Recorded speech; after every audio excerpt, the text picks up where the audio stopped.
Hello everyone, I'm Rishi Persad and welcome back to Racing Weekly, a podcast and YouTube show brought to you by oddschecker in association with Bet365. Lots to look forward to, lots to look back on. As usual, Steve Ryder is alongside me. No Tash this week. And it's similar to what Richard Hoiles has brought into the studio. No tash, no hair, just a little bit on your head. That's what I had last week. How are you? Good to see you. Good. Good weekend?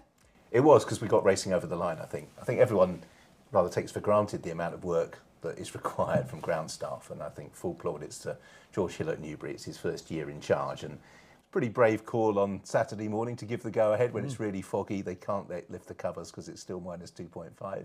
But everything worked out fine. The fog nearly got in the way towards the end of the card, but at least we've got lots of action to talk about because, you know, the last few days we've been struggling, haven't we? Yeah, but in fairness, every weekend or whenever we turn up here to do a Racing Weekly podcast, we have got a lot to talk about, despite the fact that the weather is causing a little bit of an issue here and there. We're still getting some top quality racing that you feel, Steve, is going to have a massive impact in the season to come. Yeah, definitely. We had fantastic action at Fairy House as well as in the UK. Lots to kind of put in your trackers from there, lots of talking points. Some more beaten favourites to discuss and how that will go to anti-post markets at the Cheltenham Festival. But yeah, no, I thought it was a really good weekend. All right, before we get into the discussion, we do with every guest, we ask for one horse that has really struck a chord with you for the season so far.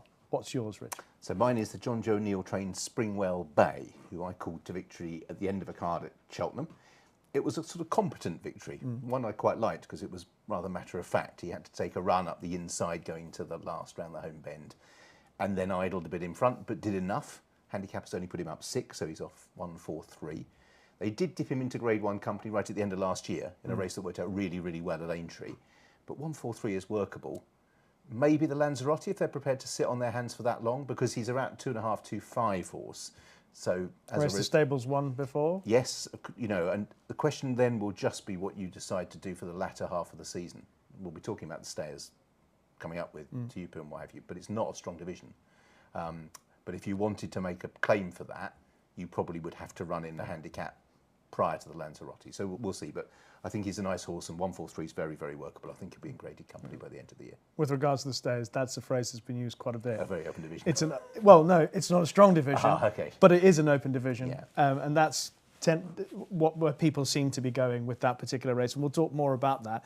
But that's a little teaser of what's to come in the show. Up next on Racing Weekly, it's time for Racing Recap. And we'll start at Newbury for Racing Recap. And we'll start on Friday. We'll kick off with the John Francome Novices Chase that Hermes Allen won. You and Tanya were both keen on Nickelback, and he ran a fine race. But I always felt that Hermes Allen was in control, or at least Harry Cobden was in control of however fast or however well Nickelback was going out in front. Yeah, there was a couple of moments. So rounding the bend, he was slightly off the bridle, Hermes Allen, and then they had a bit of a disagreement at the fourth last. I think Harry wanted him to go for a long one, and Hermes Allen put in an extra stride. And at that point, I thought, we might have him at it. Nickelback then made a big mistake at the third last, and that kind of put pay to that. But I was quite impressed with how he carried on. He could have easily faded after making that mistake and getting headed. You sometimes get these headstrong horses that, once they're headed, throw the toys out the pram and they're gone.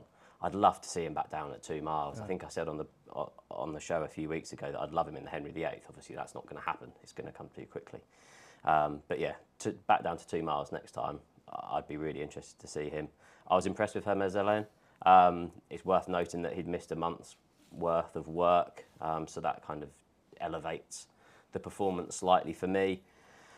But yeah, jumped well, travelled well, and there was not really a moment's doubt in the race. I know they were talking about he would have been targeted at the Dipper. That's no longer on the schedule. They're talking around Cheltenham in a couple of weeks, the December meeting for a novice chase there, and then the Scilly Isles at Sandown. I think he'd jump well there over the railway fences. I wouldn't be in a rush to back him for the spring festivals at the minute. Obviously, his form kind of tailed off a bit last season. Apparently, that was due to his wind, so he's had a wind operation. So it's going to be interesting to see how he does in the spring. But A nice performance, but let's see what he does next time. It was a nice performance in the context of everything that just happened on the day, but Paul Nicholls made no secret of the fact before the race that he was going to need it, and he was very bullish about what he saw on the day in the context, again, of the fact that the horse would have needed it. Yeah, he turned up for the gallop this morning that I'd done at Newbury, and similar things were being said, as in they brought him because they did want to get another piece of work into him. The nice thing about whenever you get horses that are good quality over hurdles and they transition to fences, two things really. One, you're looking, will they carry their quality through, which I think he did. He outclassed them, for one, of a better word, there on the day, and he jumped pretty soundly. So I think both those boxes are ticked. So I fully agree with Steve in the sense that, if you'd lined up those horses over hurdles, he would have been a very, very short price. So as a result, he did what he was expected to do on the form book, but maybe Paul's comments mean we should upgrade it slightly. But I do sort of still feel he'd be vulnerable come the big festivals to the Irish. We'll be saying that again Yeah. a lot about the best of the British. But Paul Nicholls does have a handful now, seemingly, of smart novices, apart from Hermes Allen, Stay Away Faye and Nappers Hill, etc. So at least there may be some competition. The long distance hurdle, arguably the most heartwarming race of the entire last week or so. Dasher Drasher and Paisley Park. Rich, I'll let you kick off with this. It's interesting, again, I've mentioned this, I think, the last few shows about the race IQ and how the statistics to do with jumping, hurdles or fences. But Paisley Park jumping probably just cost him the race. Yes, I think possibly. I mean, it's quite... The danger, I suppose, with race IQ, and I'm fully behind it, I've been involved in its development, etc. So is trying to work out the relationship between jumping and energy and exactly what you've got left at the closing stages. Sometimes you can look as if you're jumping poorly because your energy is running out. Now, it can't be the case with Paisley Park because halfway up the run-in, you sort of know that you're going to get that Paisley Park crescendo, if you like. But at the same time, you also know with Dasher Drasher that having got to the front, he's not a horse that's going to extend away Yes. 15 lengths. Now, having watched it a couple of times, yes, you can always say he was beaten at neck and he jumped 2 lengths slower. My inclination was that Dasher Drasher was waiting for a little bit of company. It was a fantastic race, but their combined ages is 21. Their combined ages will be 23 before very long. And even though it'll still remain one of my favourite races come the end of the season, I would be surprised if it led to the resurgence of either. Jeremy Scott might be very engaged in the programme book, trying to find out where he can go with Dasher Drasher, because there's money to be won with him. Yeah, it might be over fences, Steve. Yeah, that's quite an option. It was an interesting race. I mean, the shape of it was interesting with Marne's Glory. Obviously, took off in first-time cheap pieces. Rish, on the show last week, you were concerned around Marie's Rock and the stamina over 3 miles, and that really tested her. She was just disappointing on the whole. I don't think she'd have won over any distance that day. And then you looked at the reappearance of Dasher Drasher at Wetherby, and I was really disappointed with it. So his step forward markedly on that. I had no financial interest in the race. I was cheering on Paisley Park at the end. He's just one of those horses. I thought it'd been nice for Tom Bellamy standing in for Aidan Coleman to get a win off him.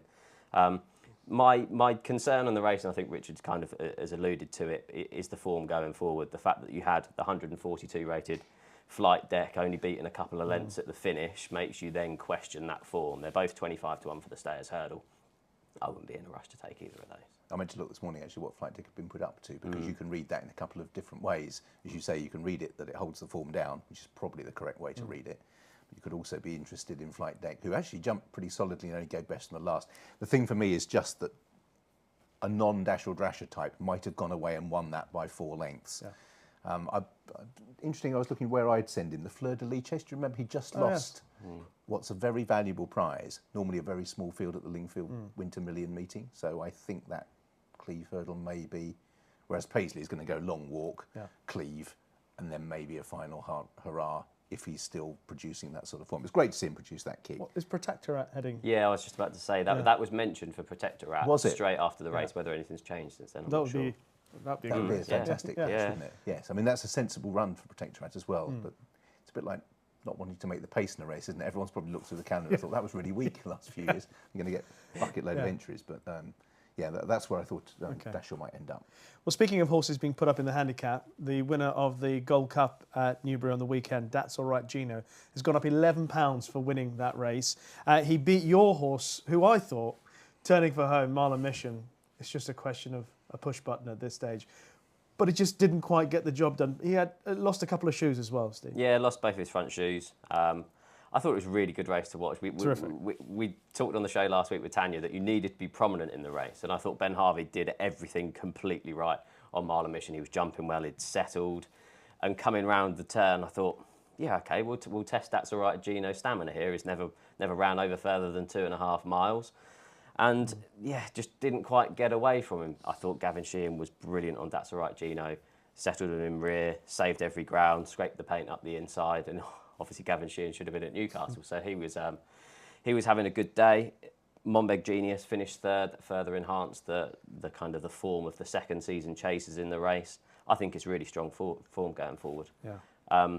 Apparently John McConnell said if Mile of Mission would have won it, he'd have go straight to the Gold Cup, and I wouldn't put anyone off. He's 50-1 with Bet365 for the Gold Cup, and it's a bit of a murky division so far this year with Galopin de Champ and Brave Man's Game, and he's the type that will relish it. He would have won the National Hunt Chase last year. He'll stay. He'll go on any ground, and yeah, there's worth 50-1 shots out there. Yeah, that's a great shout.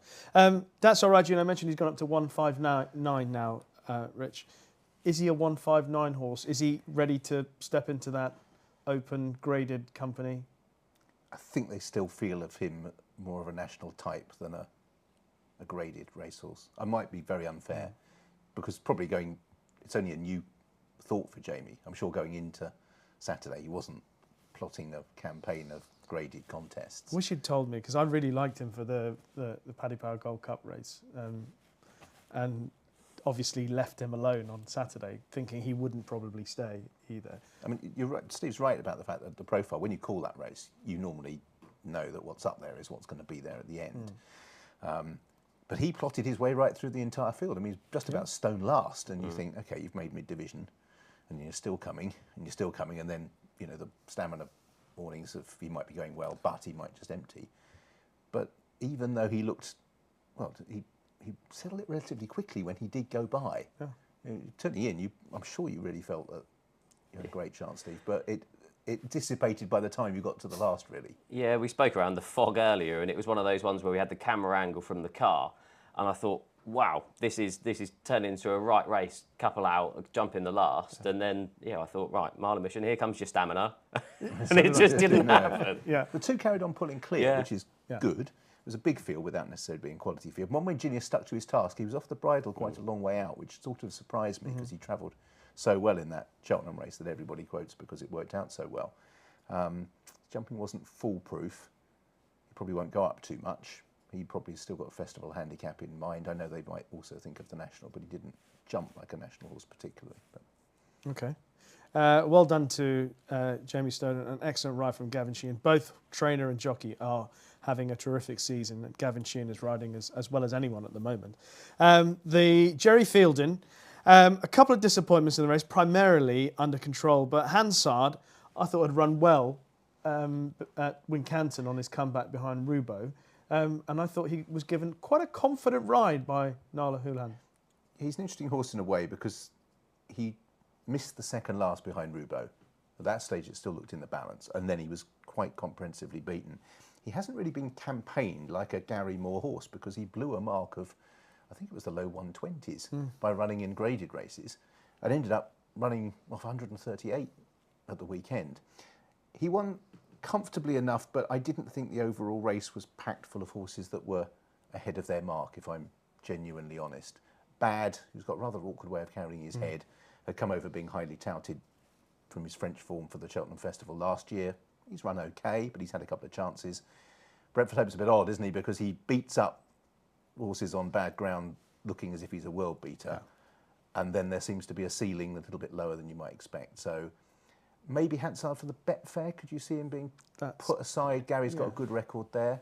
But you're going to be 143, 144, 145. You might find yourself being vulnerable to one that's a bit better, maybe. All right. What was your reading of the race? I found it quite hard watching it afterwards. I obviously had eyes on Under Control, and it all looked to be going to plan. 2 out. She jumped it a bit skewy and then stopped really quickly.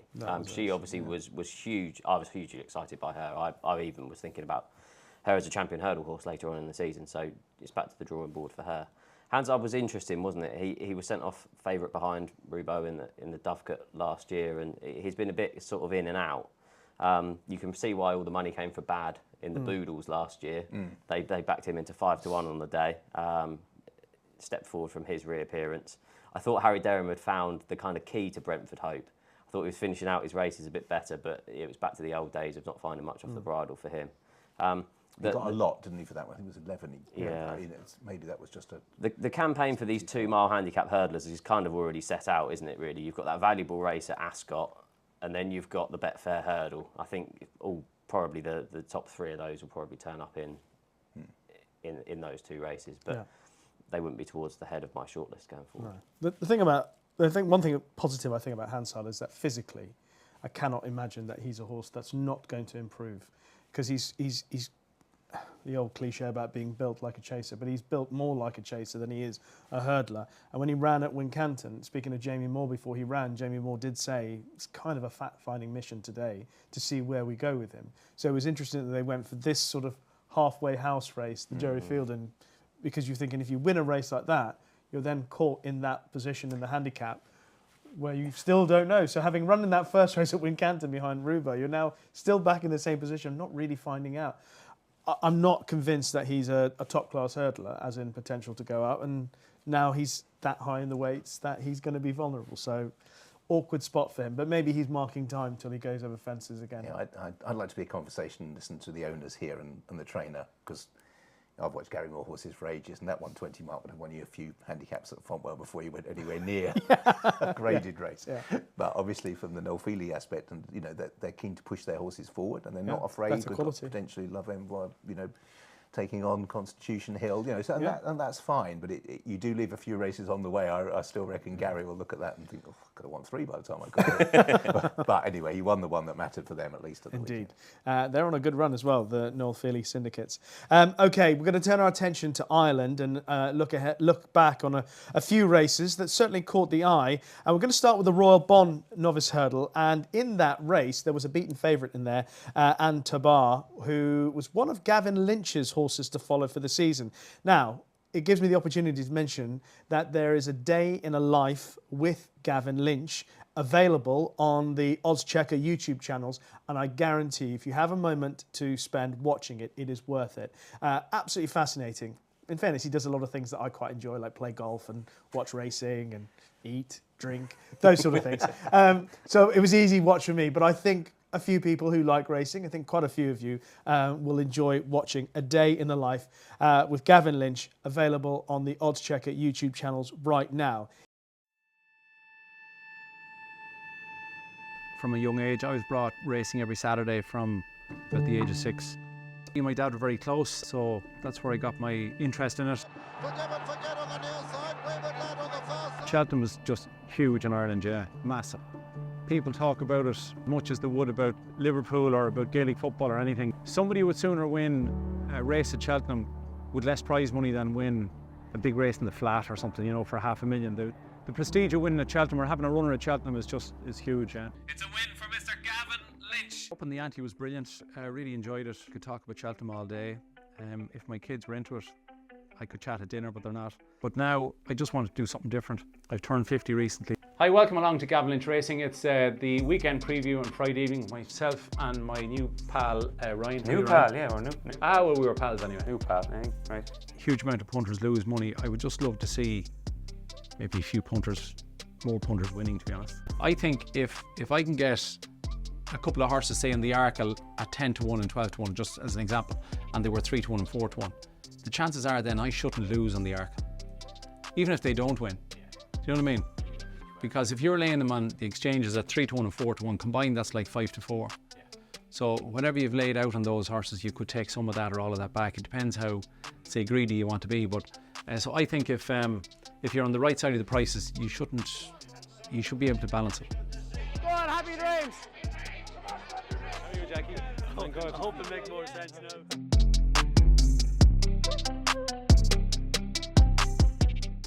He won't be so happy, though, Steve, about the fact that Anne Tabar got beaten. However, What did you make about what did you make of the winner and continuing brilliant form for Gordon Elliott at Farron Glory?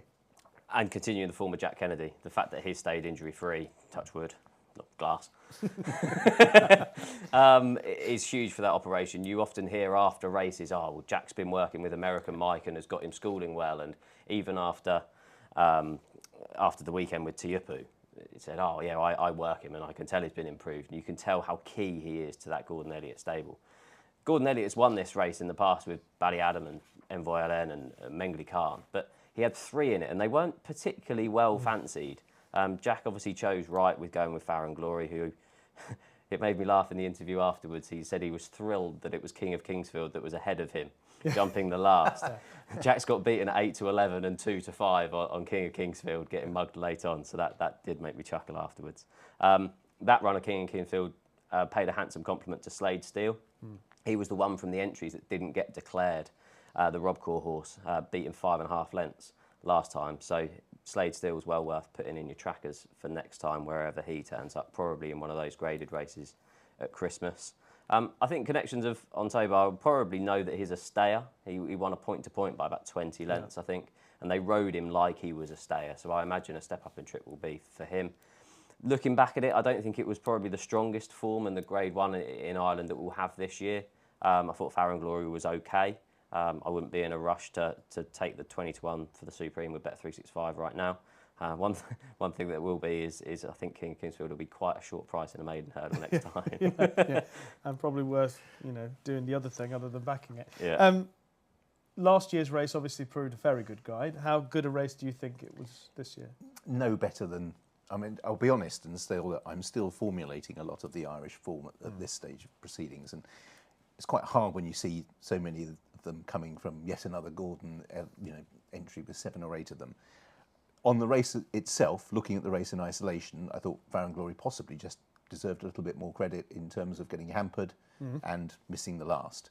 So in relation to those horses that Farron Glory beat, I would be happy to stick with Farron Glory going forward.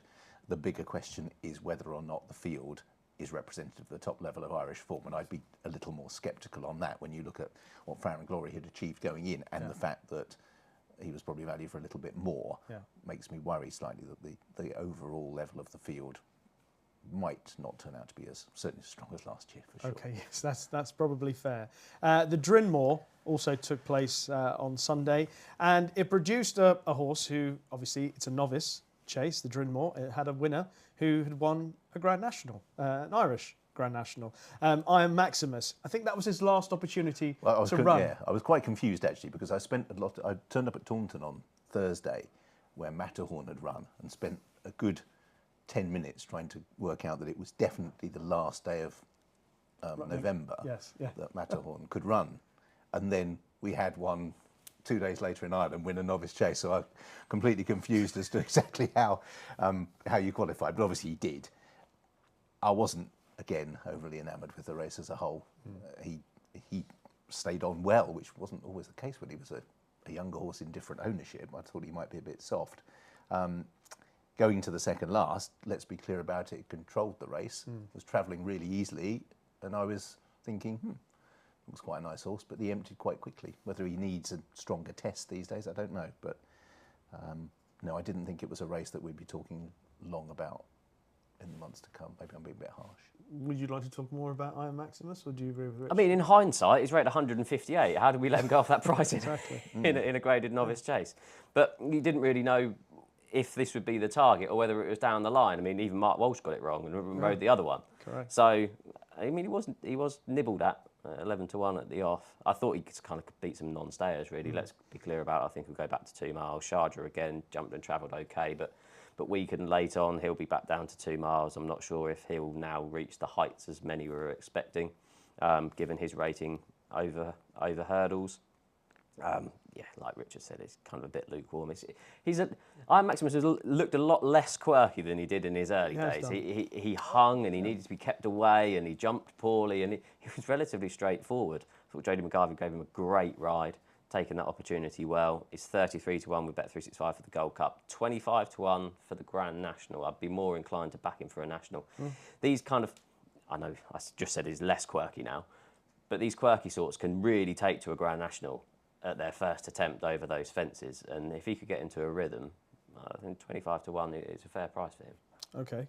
A race that I think will tickle Richard's fancy a little bit more. The Hatton's Grace. Yeah, this was good. This was the race in Ireland over the weekend, wasn't it? Yep. Teahupoo and Impair et Pass. 2 out. Who's going to win? Impair et Pass. 1 out, maybe even. So was that just the transfer over of stamina in the sense of Teahupoo had been off the bridle? I mean, fair play to Teahupoo. He's taken 2 big scalps now in consecutive years in that race, and he is the sort of horse that we've probably been guilty, or I've certainly been guilty of underestimating, particularly if the ground is deep. And if you get a soft ground stayers hurdle, then he's going to be a major contender. I know he finished second last year, but Dasher Drasher was in the frame as well. It wasn't. He may still have got a little bit more to come. You're going to go there, hopefully not directly, although that was what mooted afterwards. But he goes fresh as well. I didn't think Impair et Pass lost a great deal. It maybe left me a little confused as to what his best trip might turn out to be. Was it lack of stamina? Was it just being taken on for the first time, 100 yards to go? I don't know. He appeared to be running away, didn't he? I mean, it looked as if Paul Tannen was just holding on to him to let him go. I mean, the reason why I pointed 2 out. 2 out, you're looking at the body language of the 2 jockeys, and one's squeezing away and the other is sitting, almost restraining him, if anything. This was team tactics executed perfectly. This reminded me of the 2013 Epsom Derby, when Dawn Approach came in, question marks around his stamina, the Aidan O'Brien contingent of 4 or 5 of them. Everyone thought they were going to make it a really strong stamina test. And they slowed it down from the front. Dawn Approach pulled his head off Keane, round the outside and blew his chance. And I thought that the Gordon Elliott team did this perfectly today. You had Zanahiyr in there. Jordan Gainford went out and set a slow pace. Paul Townend, I don't think, was expecting it because he had him in second, no cover, and he was keen in those early stages. Jack then tucked him behind and tracked him through and put that little bit of pressure on Impair et Pass when he thought that actually he might be settling. I thought it was perfect from both Jack and Jordan in that. I just think Impair et Pass, he pulled too hard in the early stages, and as a result, when Paul Townend actually asked him for his effort, it wasn't really there. It's first run of the season. I think Teahupoo would have been hard fit for that race. I think if Gordon straight away after the race has gone, we're going straight to the stayers hurdle, that would have been day 1. The stayers hurdle would have been day 2, whereas Willie Mullins is thinking miles down the line. I was hoping a bookmaker would do something silly and book him out to a double-figure price for the champion hurdle. It never really came. It's kind of settled around 7 to 1 with Bet365 for the champion hurdle. I think that's still the race for him. I think it's definitely a 2-miler based on how he travels, and it'll be interesting to see where they go. You've got the Matheson hurdle over 2 miles at Christmas, State Man's 4 to 6, and Impair et Pass is 5 to 2. I still don't think they're going to meet at that point. I think they'll find. That's where the Irish situation becomes a bit uncomfortable, isn't it? Yeah. Because that is the clash amongst the, State Man's return was very fluent. You'd have discussed it. Yep. And he is the star of the Irish hurdling scene at the moment, and you'd want him to meet Impair et Pass at some point in time, but because of the stables, but going to be a difficult choice for Paul come the end. The point Steve makes is a good one, and it's exemplified by the jump that Impair et Pass gets at the first. We're talking about race IQs and good jumps. That's where a good jump can cost you, because he landed almost on the quarters of Zanny and they never really got him back. I'm interested to see which way he goes. I've slightly more jury out and not finding much at all, but may well have been that first up petrol ran out. A few of Willys hadn't quite hit the line last weekend. Well, in the context of that, we've spoken about how well Gordon Elliott's going, and I remember when Gordon Elliott had those 6 or 7 winners at Down Royal earlier in the season, and people were saying, well, wait till Willie gets going. It won't be. To be fair to Gordon Elliott, he's keeping up quite a significant strike rate. And when we're talking about some of the other performances that we've seen over the last week or so, bear that in mind, that as well as obviously Willie Mullins and Henry de Bromhead, etc., are coming up with a few more horses now. Gordon Elliott is still maintaining a high strike rate, and a lot of his good horses are winning, and ones that are perhaps not quite as well recognised as some of the others are also coming to the fore. Richard, I'll start with you on other performances in the last week or so that may have struck a chord with you. So by some way, the most interesting horse I saw was Ed Keeper. I really liked Newbury him. on Friday. Newbury Friday. He's only had 5 runs. And again, a bit like the Springwell Bay, I just like the mechanics of it. It was very simply put together. The horse jumped well, he travelled well, he put the race to bed, he won it by 2 or 3 lengths. Now, where he would go, he's going to be around the right sort of mark for the Pertemps. You've got to qualify, so there's still options there. There are a few traditionally quite weak qualifiers. Warwick strikes as one early in January. But if he were to be qualified and kept quite quiet to that point, I really do like him. Yeah. He's starting off a mark where you're not going to get to graded races just yet. So he's gone up 9. Has he? So what's to 133? 133. Yeah, because it's 124 at the weekend. So that is right on the cusp of a traditional Pertemps, but you would get in off 133 with the reduction of qualifiers, almost certainly, wouldn't you, with first 4 rather than 6? So you don't want to go up too much, but you want to qualify. But I think you'd find it hard to stop him winning another one, personally. I just really liked him. I just went away thinking that's a horse I hadn't, not on my radar. Slightly less so was Inch House, who won the Sir Peter O'Sullivan race, just because I think he pulls up in front. I think the handicapper might struggle to get a mark on him because he travelled really well and then went about 2 lengths clear and then seemed to pull himself up. So he probably is going to have a 2 or 3 pound in hand, but the way he travelled was okay. And novice hurdle, Ginkgo Blue beating Masaccio. I think both of those are quite good. So those horses that I saw. But Ed Keeper was, by some way, actually, the one that left me thinking I might have seen a good horse in the nascent stages of its career. I agree. The second and third, I think, are good horses, and in-form horses as well. And he has thumped them. There was never any point that if you backed the second and third that you felt, I've got a shot here. And I did back one of them. Right. And at no point did I ever think, oh, I've got a shot at reeling in Ed Keeper, who looks very good. I think 133 is still on the workable side. I agree with you. And interesting hearing Sam Thomas's thoughts afterwards about what. Where did he say? I didn't hear him interviewed afterwards. He didn't care about this season. Didn't just in terms of he does look like a chaser. He said, "This horse has been bought for a chaser. Look at him here. I'm not interested in any plans for this season. Just going to see what happens." Because he is a chaser and he could be a good chaser. In which case he probably won't head down the Pertemps route, I wouldn't have thought, because I don't see that he'd want the helter-skelter. There'll be two weak handicaps that he can find of that sort of mark, and then get to the mid-140s and then go chasing if that's his bag. But he's just one to keep an eye on and stick in your track. He's a nice horse. All right. What about you, Steve? Yeah, I've got quite a list. I'll avoid the ones that Richard has talked around. I think starting in the UK, we saw Jericho de Repenay win a maiden hurdle at Newbury on Friday. That was a good start. It was a poor race, but he looks a lovely prospect going forward. I wouldn't be in a rush to take the 8 Can I just ask about the quote from Nicky Henderson before the race, saying, I don't know what all this hype is about. I don't know where this is coming from. I've got at least 10 others like this. Yeah. Have you really? Because if you have got 10 others like this, Nicky, my goodness, you're in for some season. But that's that initial quote in his stable tour that starts everyone thinking that when he's a real nice horse. I'm lucky to get him from Ireland. Most of those have ended up in Irish stables. This is one that hasn't, has won a Northern Irish point to point, been extensively bought. So Nicky sort of started the bandwagon rolling and then desperate to stop it. But he also turned up on the gallops morning and galloped all over Dusart, which as it happened, I had to take something else along with the others, he said. Yeah. I mean, it's now become kind of trendy to knock this horse, whereas everyone before he ran, it was cool to put him up for the Supreme. He's a bit of a weird one. He's going to be a bit of a Marmite horse, I think, for the rest of the year. But I was impressed with that. I wouldn't be in a rush to take the 8-1 for the Supreme just now. He'll go into graded company next. Freddie Gingell had another good Saturday. He won on Alexia de Nuts, beating Master Chewy in the last on Saturday. We got a brilliant camera angle of that in the fog. Over in Ireland, I thought there were some really nice performances at Thurles on Thursday. They're worth looking back on. Ilate Tomp won on his chasing debut by 4 1/4 lengths. It's now 16-1 with Bet365 for the Arkle. He jumped well and he was one of the top novice hurdlers last year.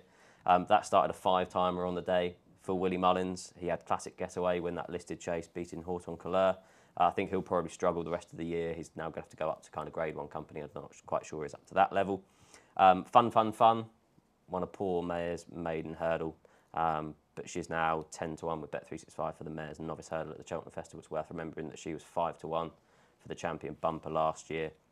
It'll be interesting to see if Patrick Mullins stays on board for the rest of the year. Obviously, bred her. The one performance I don't think got enough notes around was Daddy Longlegs. Very impressive. I was really impressed with him. he won a maiden hurdle by 13 lengths, and the horses in behind weren't still had a level of form. So I was impressed with him. His 16-1 for the Supreme. So that hasn't had much chat. I'd go back and watch that race again because I was really impressed. And normally these Wally Mullins horses that win a maiden hurdle in the Donnelly colours or JP colours get a lot of hype around them, and he seems to be one that's kind of missed. Yeah. On Saturday at Fairyhouse, we saw a really good beginner's chase to open the card. Corbett's Cross won the race, but he had the benefit of race fitness and chasing experience on his side. On our first show with Paul Ferguson, I put Monty Star up as one of my horses to follow over fences. I was really encouraged by his run in third. He's a big, gross chasing type, and I imagine the fact that he drifted out to 10-1 meant that he was pretty big in the paddock.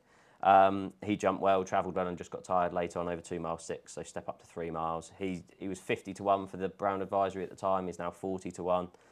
I'd still rate him a bet at that price. There was a nice maiden hurdle. Firefox beat Ballyburn. That was a nice performance. 2 really nice prospects going forward. I'm still not sure what trips they'll be running at later in the season, so I'd keep your anti-post slips to yourself on that. And then just a quick shout out to Joseph O'Brien. He had 4 runners at Fairyhouse over the weekend, 3 winners and a second from those 4 runners. I suppose the highlight being Nürburgring winning that Grade 3 juvenile hurdle. He's 25-1 for the Triumph. I still wouldn't back him for that. But yeah, just a really good training performance to target that with 4 runners and come away with 3 winners. Okay. Anything for you? Richard nicked Edkeeper. Sorry. No consultation beforehand. No. If only he'd said, I would have said, leave Edkeeper to me. But never mind. Just kidding. But yeah, I was blown away by him as an individual. Saw him in the paddock beforehand. Spoke to Sam Thomas, who reiterated the impression, or at least confirmed the impression, that this is a horse for chasing and that this season is just a precursor to what he eventually could be. But as always, fingers crossed that these horses stay in one piece and that he can fulfill all the potential. Okay, that has been this week's Racing Recap. Now, before we get into our weekend preview, just to let you know that our sponsor Bet365 have an ITV Racing price promise. They'll not be beaten on price on any horse for all UK and Irish races shown live on ITV Racing. Full T's and C's can be found on the website. And the final thing before our weekend preview is that we're going to take the opportunity to utilise Richard's presence on the show to discuss something. Now, one of the most successful items on ITV Racing, apart from some magnificent interviews pre and post race, is when Richard gets the opportunity to perhaps explain items of racing, or at least aspects of racing, that are not as well explained or as well understood by people who are followers of the sport, whether they're full-time followers, part-time followers, or first-timers. And one thing that you have spoken about, Richard, on the show, and I've heard you talk about it before, is value. But in particular, value and what it means to a punter. Yeah, no, I'm going to use the most frequently used example because I think it is the best one. So this isn't going to be groundbreaking in terms of what we're going to show you, but it just might focus your mind on what value actually means. So the idea of value and why punters should go out of their way to find it is receiving a price that is greater than a natural event happening. So if you believe coin, it's always the best example. Fair coin, heads and tails, even money, each of 2. Yeah. So if I offered you 5-4 heads, it shouldn't matter whether you think it's going to be a head or not. Yeah. The value price is 5-4. Now, obviously, it's a finite each of 2, which makes it simple. Horse racing isn't like that. So take it to the next step. Bookmakers wouldn't offer even money twice. There's nothing in it for them. So let's say they'd offer 10-11 twice. Yeah. And often you see that with 2-runner races now. The inverse is not, it's much less. The over-round is in their favour. So think of a roulette wheel, which is effectively is a coin. But it's also got the implication of a 0 where it lies on the side and you take all the money. So over the course of a period of time, mathematically you cannot beat a roulette wheel. It offers you no value, and you can roll that further forward to FOBTs, as they were, fruit machines, etc., where the takeout is such that you will not beat them mathematically over time. Horse racing is slightly different because it's not as cut and dried as to what even money is when you have 5 horses. Your concept of a price would be different to my concept of a price, different to Steve's, and different to a bookmaker's. So then you get value being in the eye of the beholder. Lots of people will say, well, but when your value bets lose, you can't eat value because you've lost. But that's possibly because they have a different perception of the price. Yes. If you can overcome the bookmaker's overround, that zero on the roulette wheel, by constantly backing horses, the definition of value, whose prices are greater than their actual chances of winning over time, that's the key to longer term profit mathematically.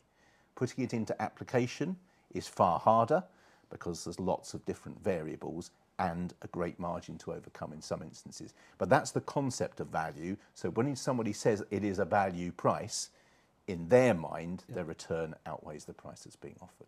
So value, in the sense that you've described it, a very subjective element of what value is, but you have to do the work yourself in coming up with what you consider the value. So let's take Edkeeper, okay? Now, if I said to you, Rish, we both like Edkeeper, it's going to run in a 3-mile hurdle at Chepstow at the end of January, and I'm going to give you 3 to 1. Yes. Absolutely, Value. straight away. Value. Yeah, in your mind. Yeah. But Sam's had a change of heart and Di Waters isn't overly keen on going a soft route. So we're going to run in the Pertemps, and then we're going to run in the final of the Pertemps, and I'll give you 9 to 2. Less interested in 9 to 2 for the final. Yes.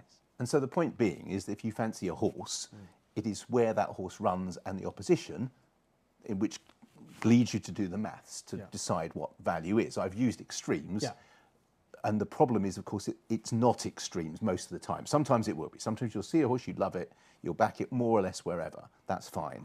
But it is that difference between 7 to 2, 4 to 1, 9 to 2. How much of a value merchant are you? Do you not back it at 7 to 2, but you'll back it at 4 to 1, you'll double your bet at 9 to 2? Or do you get worried these days because it drifts on the exchanges? And then all of a sudden, you're worried that 5 to 1's worse value than 4 to 1. So the concept of discussion of value is different, but value itself isn't subjective. The definition is clear. What is subjective is it's in application, if that makes sense. And Steve, from your perspective, as someone who follows the sport every day, who tips and obviously has a bet, do you operate by the same method in terms of your final selection? Or there are some people who work back with the selection first, and then it almost is irrelevant. If they think a horse is going to win, they ignore what they consider value. You know, people who bet very short odds play in that sort of arena. How do you do it? So my job's a bit different at the minute. Obviously, tipping for the paper, I have to submit without prices for the day later. So in theory, at that point, I'm selecting horses that I think will win the race. And I can look at forecast prices and a tissue that's been made up and think, actually, that's been put in a bit bigger than what I think it will be, and that will therefore be my nap or my next best or my selection in the race from there. But when I'm doing the selections for the paper, I then create a separate shortlist of things that actually I'm now going to I really fancy at the right price. I haven't got a problem. Some people say I don't touch odds on. I've backed 1 to 2 shots that I think should be 1 to 4 shots, and I'll happily do that any day of the week if I think I'm then getting value. I remember there was a day, Finian's Oscar, I think, I backed him. I think it might have even been worse than that. I think I backed him at 1 to 4 and he went off about 1 to 20. And I thought he is value at 1 to 4. A lot of people will want 4 to 1, 5 to 1, 6 to 1 and think that that's value. But value can be at any price. One of the worst things that's often quoted is each way value about a horse just because it's double figures. Yeah. Because that's a completely separate argument just because it's a big price. Yeah. You know, often each way you're halving your potential return or you're doubling your stake in order to give you cover, neither of which is a sound strategy unless you take the odds, you divide it by the place odds, and you think that that's value. And that's an each way value. It's not just because you're tipping a 10 to 1 chance and you're worried from a punting or tipping point of view as a tipster that it's going to finish second at 10 to 1. So you give yourself that little bit of insurance policy, and that's often a bad thing. But yes, it's how you implement and how you stake plan value that is interesting. The 1 to 4 is exactly right. There should be, there should be no minimum price, but how you then, what you're staking is to give a decent return at 1 to 4 is where it gets difficult. So your 4 to 1, 5 to 1, 6 to 1 chances don't earn you massive multiples of 1 to 4. Your staking plan needs to reflect how much value you're getting over. For me, I nearly always bet to win the same amount. And so as a result, the short price ones just require extra inspection because they require more money. ultimately, you cannot shirk the work. You've still got to do it. You've still got to put the effort in, work it out yourself, do the maths, and hopefully work out the value. And that's the value in having Richard Hoiles on the show. So thank you very much for that, Rich. Obviously, I was not that good because I wouldn't be here if I'd implemented value right the way down the year successfully. He's just undermined all his good work.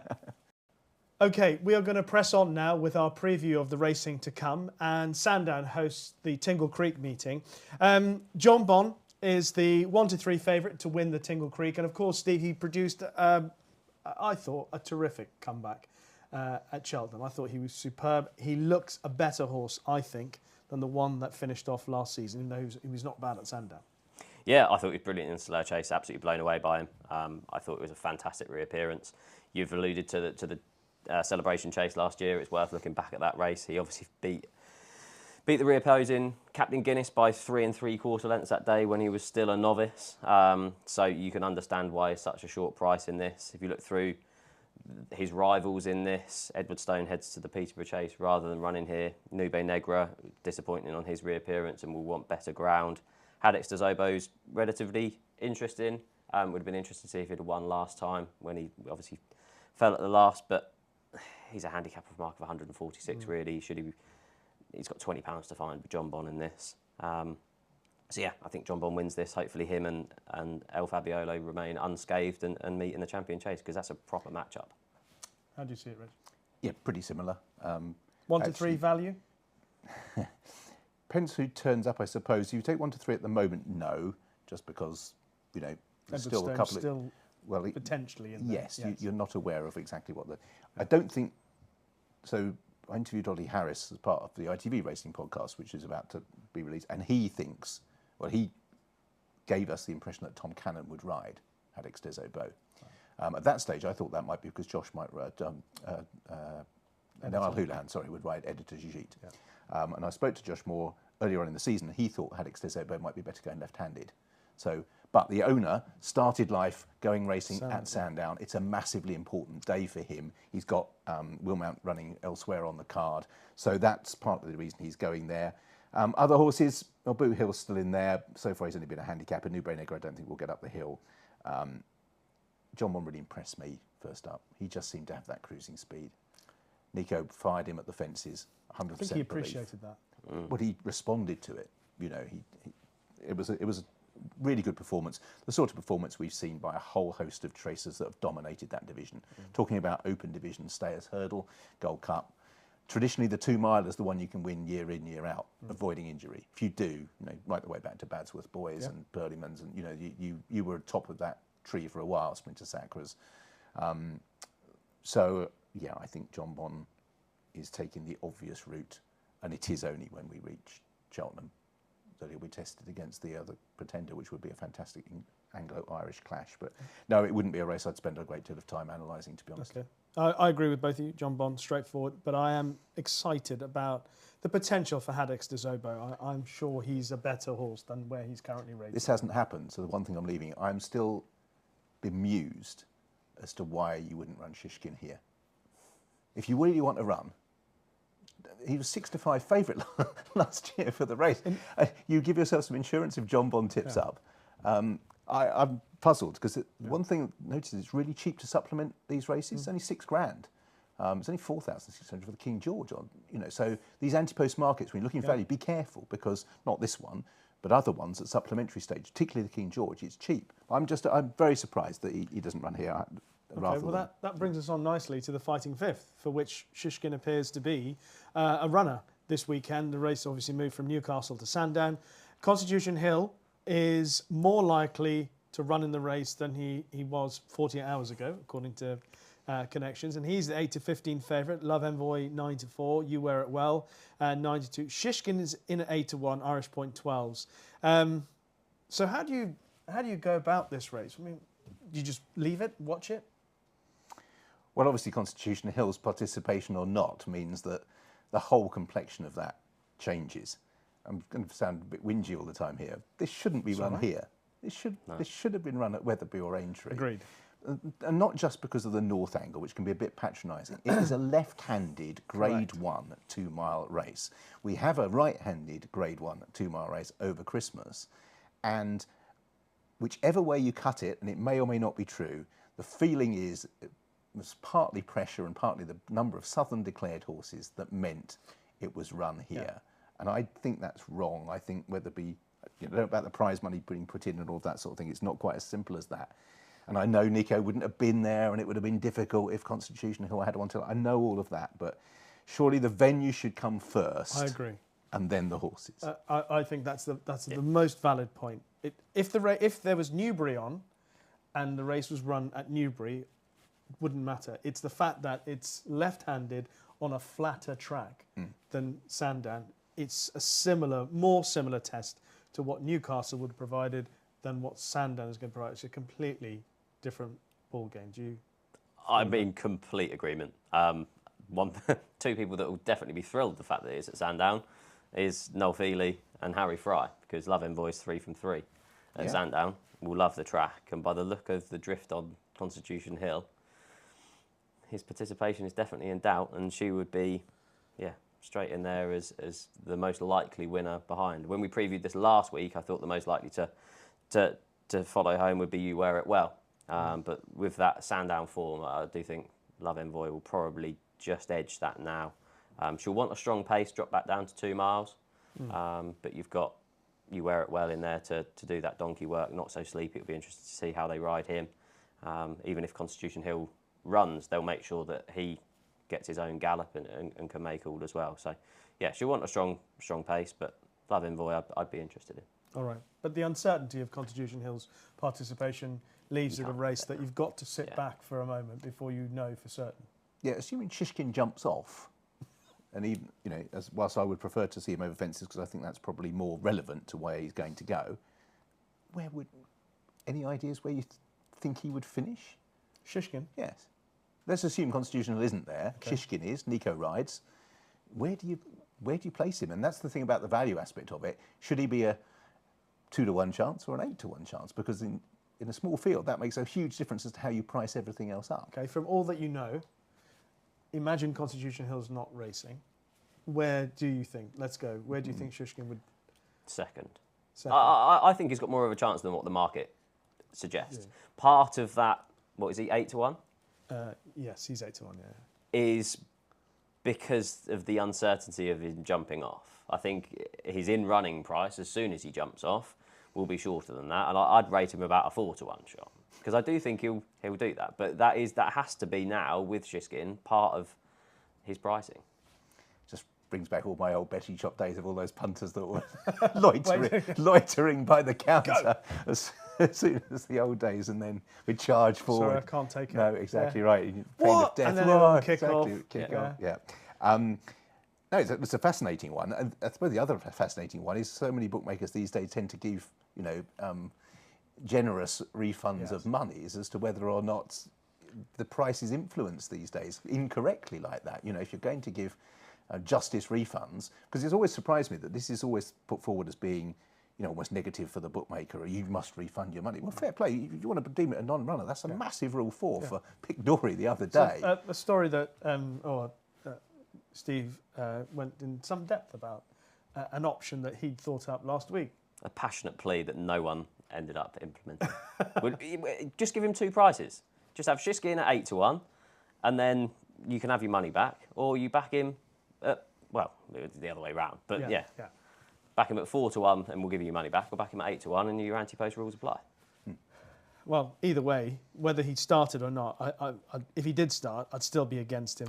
Yeah, I think it's more just the non-starting, isn't it? It's the flat spots he hit. It's the, that Hoiles in your form hasn't looked quite as good, and he, for a fair part of that race, he looked as if he was taking the mickey, and of course that left him with some energy left. I'm not sure you can take the mickey over 2 miles over hurdles and get back in it, but especially at Sandown, where it's hard to make up ground. So I would be against him anyway, but who knows? The Henry VIII, though, that does look quite an intriguing race. JPR1, who of course almost through no fault of his own, just a slight mishap at Cheltenham. He's the 11-to-8 favourite. ICO 100 to 30. Colonel Harry 7-2. Unexpected Party 5-1. Petit Tonnerre 10s, Le Patron 16s. How do you see this one, Steve? So following the Arkle trial at the November meeting, I said that I wouldn't put anyone off JPR1 for the Arkle. So I'm sure many of the viewers and listeners will think that I'll tip him for this. But actually at the prices, I'd chance ICO. I think it's worth looking back at the form. I mean, he won by 12 lengths on his chase in debut at Newton Abbot and then was sent off 4-6 to beat JPR1. He was giving him a stone that day.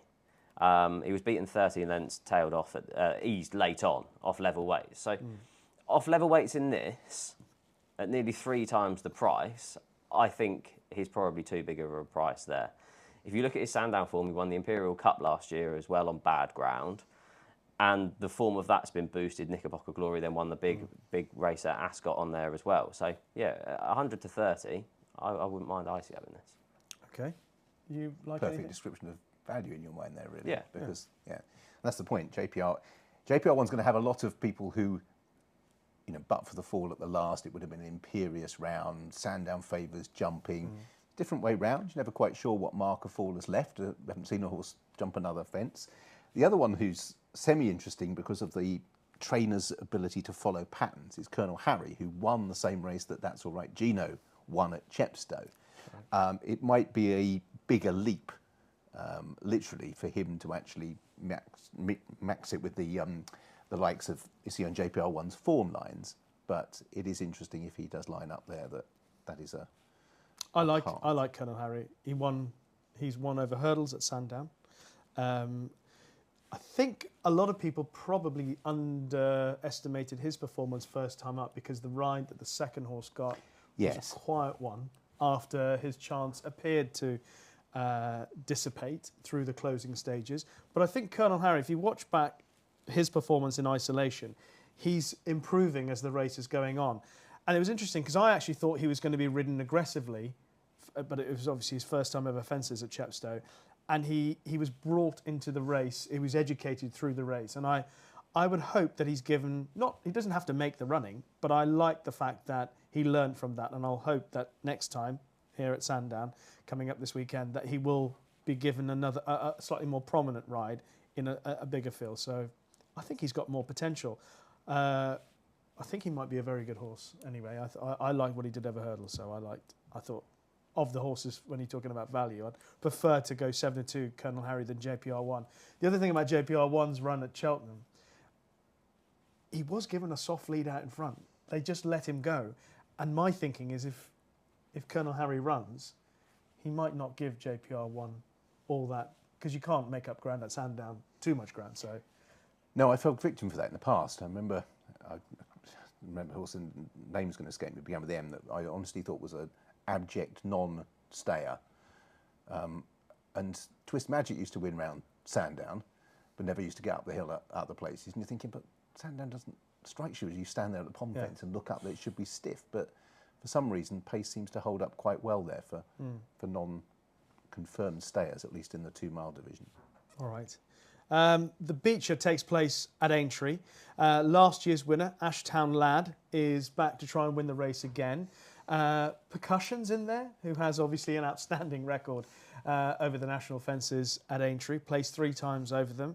Dan Skelton's sounded quite bullish about Ashtown Lad's chances, but he's been pulled up on his last 2 runs. He's another one who turned up at that gallops morning, I think, with this possibly in mind. I think you just have to work out with this race who it is the main target for, because quite often it's won by horses that don't quite make the national. Everyone thinks it's a national trial, but in actual fact, even the regular winners of this, and with only 36 this year in the national, Jesquiel doesn't run. He's going to France, apparently, to try and milk things over there. But horses that run well this season over these obstacles, this might be their national, because they won't get in the one come April. You might be able to run, obviously, in the Topham or something like that. But so I'd revolve around horses that you think it's their main target. Anything leaping out? No, I think you mentioned the 2 that are the obvious ones. Ashtown Lad, because he ran the race 12 months ago. They've probably been preserving his mark since then. And Percussion, because the horse has got a reasonable record over fences and represents form lines that have been well to the fore this season. And there's no doubt about fitness. So, yeah. It's back off the same mark as well that he was placed in the race last year, Percussion. Ashtown Lad's got a couple of pounds higher. Fantastic Lady, who's also got a fair record over the fences, 8-1. How do you see it? Yes, dominated by horses with Grand National fences form, really. I think the market's got it spot on. You've got Mr. Coffee in there as well. He's 0 from 10 over fences, but was still leading 2 out in the Grand National. This shorter trip will suit him. You've touched on all the others. Percussion would be the one for me, the obvious one, really. You've gone into the form over the Grand National fences. Yeah, back down to the same mark as last year. I thought 6-1 was very fair. Okay. I'll like Percussion, stick with that as well. There's some other good racing to come. There's the Winter Novices Hurdle, the Esher Novices Chase. I think Stay Away Faye is entered in that. Might be lining up for that. Yeah, that's right. The Peterborough Chase on the weekend, on Sunday. Might talk to Steve a bit more about that. But anything else that you wanted to mention in terms of selections for the weekend ahead? So South of the Border might run in the Winter Novices Hurdle. It's Willmount, isn't it, who's running, I think, on the first, and the novice on the Saturday, Ollie Harris's horse. They're two really nice, one thing Nicky Henderson does have a lot of is novice hurdlers, as you mentioned about, the horse has got 10 others. Nico was saying the other day that they got on the grass really early, and actually they need all these races to take place because they've got so many horses that are ready to run. But those two, I think, are quite high up the pecking order. They both made taking hurdling debuts and are ones to be on the right side of. I'm encouraged to hear you say that about one of those because that's leading to one of my bets next of this upcoming week. So good. Right, I'll save the best one for the Are you end. saving the best one? I don't mind. Okay, fine. No, fine. But save it as the bet. As your best bet of the weekend. Yeah, so we'll save that till I like it. later. I like what you're doing, teasing, making sure people still keep listening. They've got this far. They've done well. In life. Steve, anything else over the weekend? I mean, the Peterborough Chase, I think you've alluded to Edwardstone. Yeah, I'll save that for the best bet. We'll tease a bit further in that. A few others to note. Stay Away Faye, you've touched on against the Changing Man. They finished 1-2 at Exeter. They faced Giovinco in that Grade 2 Esher Novices Chase. That's going to be a strong race. That form obviously of that Exeter run has been boosted. Grey Dawning won that graduation chase at Haydock on Betfair Chase Day. So I'd probably have those two ahead of Giovinco. I'm still not convinced by his jumping. He obviously unseated at Carlisle and then he won that Aintree race where they took out all the fences with the low sun. So I'd probably have Stay Away Faye ahead of the Changing Man there. I just think that extra stamina test will probably suit him a bit better than what it will the Changing Man. I highlighted Chantry House as a huge eye catcher a month ago. He is in the Pertemps qualifier. I imagine a nice third or fourth in that to get him qualified would be good. It's interesting this year with the bookmakers in the Pertemps. They're only really putting in horses that are already qualified. About 1 o'clock on there, just check the market and see what price Chantry House is. Any kind of mark below 150, a double figure price, I'd be interested in Chantry House for the Pertemps final at Cheltenham. In the 225, the handicap hurdle over 2 miles, Imposed Trois should prove hard to beat. Yet to finish out the top 2 in his 7 career runs. 5 of those have resulted in wins. Landed a bit of a gamble, 2-1 at Cheltenham. On his handicap debut, he's up £10, but I think there's still, definitely scope in that mark. There's no betting currently with Bet365, but it's 3-1 across the board, and that's bigger than what I was expecting. Florida Dreams is back at Aintree. Disappointed slightly on his hurdling debut, but won that Grade 2 bumper there at the Grand National meeting. He runs at 11:45 on the Saturday. Depending on when you watch this, on Wednesday there's an interesting entry at Kempton on the all-weather. Callie Darcer, who was the 2.8 million guineas purchase, Frankel out of Somi Dar. Charlie Appleby. Yeah, makes his debut Kempton at 6 o'clock on Wednesday. And that'll be it. I'll save the Peterborough Chase one for you. Okay. I'll just mention in the Peterborough Chase, because Tanya was in the seat that Richard's in a week ago, and she mentioned one horse to follow for the season ahead, and her horse was Al Dancer. And Al Dancer is entered in the Peterborough Chase, so something to bear in mind as well. I'll just mention 2 more horses, both run at Sandown on Friday. One is Belagus, who's got a terrific record at Sandown. He's running off his lowest mark in 2 years, or his lowest mark since he won at Sandown a couple of years ago. He's down to 1-2-2. He's had a pipe opener where I don't think he had really much of a chance, and he wasn't ridden like he had much of a chance. So I'm expecting a much better performance at a track that he goes well at, and that's in the 3-mile handicap chase on Friday. And one other horse that I'm keen to back is in the 2-mile novice handicap hurdle, and it's a horse called Classic Anthem. He's lightly raced. He ran behind horse that Richard mentioned earlier, South of the Border.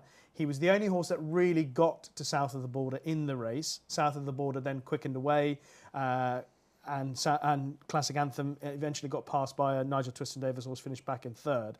But that was a really good run, and he's got a mark of 1:14 for his handicap debut. Now, not only has there been confidence, given what Richard said about South of the Border, but if you look back at his run prior to that, he was behind Father of Jazz in that novice run at Kempton. Father of Jazz is now rated 132. He wasn't beaten 18 pounds behind Father of Jazz on that occasion. I'm not saying Father of Jazz is a bona fide 132, but I think there's definitely a bit of scope in Classic Anthem's 1:14 for that novice handicap. And because it's a Jim Boyle trained horse, he doesn't have that many jumpers, I think there might be a bit of value in the price that he will potentially be available at in the lead up to the race. So I'll be monitoring when the prices are released for that. So Belagus and Classic Anthem, two that I'm going to back this week. Okay, before we get into the best bets of the weekend for Richard and Steve, just to let you know of a free-to-play 6 horses challenge. It's available every weekend with prize pools available for 5 and 4 correct predictions, as well as a jackpot for all 6. T's and C's apply.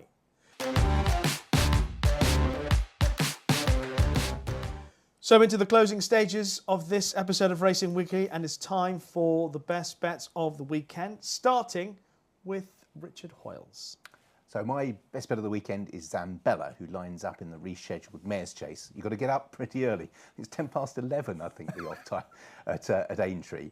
There aren't that many targets for the chasers amongst the mares in the early season, and we've mentioned quite a lot on podcasts, etc., that you want to try and identify where horses will be aimed. She has a really good, solid record. You know what you're going to get with her. She's very, very consistent, and on virtually all of those readings of form, she's only got sort of 1 or 2 serious opponents. So I think she'll go very well. Daryl Jacob rides, and Zambella, I think, will win Aintree's 11:10. Get up early. Okay. What about you, Steve? The Peterborough Chase is a really good race on Sunday, and I do think there's some strong entries. Joseph O'Brien has entered both Fakir Dudery and Banbridge. Willie Mullins has entered Janadil. You've then got Jetoile, who's looked really progressive on the Old Roan. Solo in there as well, but Edward Stone is the one for me in the Peterborough Chase. Have you backed him in the King George as well? Yeah, I have, 33-1 for the King George. It's a big day.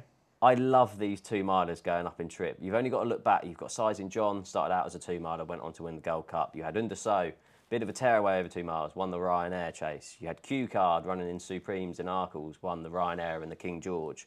Min, Sprinter Sacra, Finian's Rainbow, like the list goes on. I really liked Edward Stone's reappearance. We've all thought that John Bond's going to win the Tingle Creek. And Edward Stone was ridden as a confidence booster, wasn't really put into the race, and it was just nice to see him back to something else like the form. If you look at his form going right-handed, he's won at Wincanton, Market Raisin, Sandown and Kempton. The only time he hasn't won going right-handed is when he unseated, when he was long odds on in that Desert Orchid Chase.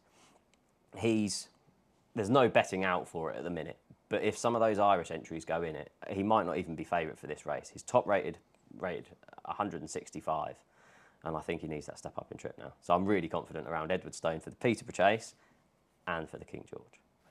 Wow, I love it. I love confidence. So Edward Stone in the Peterborough for Steve, Zambella up at Aintree for Richard, starting early. I've given you a couple. Hopefully they'll run all right. But thank you very much for joining us on this week's episode of Racing Weekly, brought to you by oddschecker in association with Bet365. Thank you very much to Steve Ryder and Richard Hoiles. Richard, what does the rest of the week have in store for you? Fingers crossed Wincanton. At the time of asking, that might be notable for Oisin Murphy having a ride over hurdles, but it does have to get over the line like lots of horses have done because of some wet weather, unfortunately, on race day. And then again, Sandown, where it's likely to be pretty squelchy particularly on the hurdles course. Well, it's been a pleasure having you. Thank you very much. Hopefully Nice. we'll see you here again. As always, if you like what you've heard or watched in this or any of our previous episodes, then please do leave us a kind review on Apple Podcasts or in the comments section on YouTube. Actually, that's been really pleasant, the comment section on YouTube this series. What's happened to everybody? It's so lovely. Please stay like this. It is Christmas time. Be kind, etc. We will be back next week where we'll be joined by Dan Overall. We'll be looking ahead to the December meeting at Cheltenham. But for now, from Steve, Richard, myself and the Racing Weekly team, bye-bye.